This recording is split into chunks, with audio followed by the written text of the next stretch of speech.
മണ്ണിടിഞ്ഞതിനെ തുടർന്ന് ഗതാഗതം നിർത്തിവെച്ചിരുന്ന ചെറുവത്തൂർ വീരമലക്കുന്ന് ദേശീയപാതയിലൂടെ ചരക്ക് വാഹനങ്ങളെ കടത്തിവിടാൻ തുടങ്ങി. അതേസമയം യാത്രാ വാഹനങ്ങൾക്കുള്ള വിലക്ക് ഇനിയും നീക്കിയിട്ടില്ല. ദിസ് ന്യൂസ് സ്പോൺസർഡ് ബൈ ഉയർന്ന ഗുണനിലവാരം, തികഞ്ഞ വിശ്വസ്തത, ജനതാ പാൽ.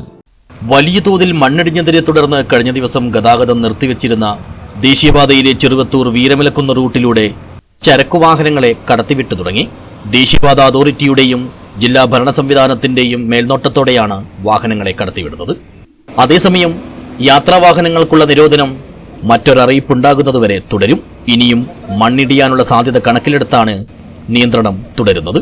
നിലവിൽ പയ്യന്നൂർ ഭാഗത്തു നിന്നും വരുന്ന യാത്രാവാഹനങ്ങൾ കയ്യൂർ വഴി കാഞ്ഞങ്ങാട് ഭാഗത്തേക്കും, കാഞ്ഞങ്ങാട് ഭാഗത്തു നിന്നും വരുന്ന വാഹനങ്ങൾ നീലേശ്വരം കോട്ടപ്പുറം വഴി ചെറുവത്തൂരിലേക്കുമാണ് കടന്നുപോകുന്നത്. കുന്നിടിഞ്ഞതിന് പിന്നാലെ പിടിച്ചിട്ടിരുന്ന വലിയ ചരക്കുവാഹനങ്ങളെയാണ് വീരമലക്കുന്ന് റൂട്ടിലൂടെ ആദ്യം കടത്തിവിട്ടത്.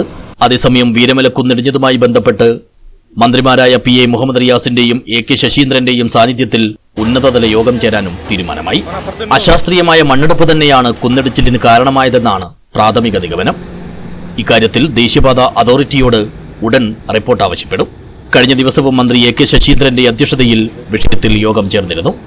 പ്രദേശത്തെ കുടിവെള്ളം പോലും ഉപയോഗിക്കാൻ കഴിയാത്ത സാഹചര്യത്തിലാണ് ഇപ്പോൾ തങ്ങൾ ഉള്ളതെന്നാണ് വീരമലക്കുന്നിന്റെ അടിവാരത്തുള്ള മയ്യിച്ച നിവാസികൾ പറയുന്നത്. News bureau, Cheruvathur.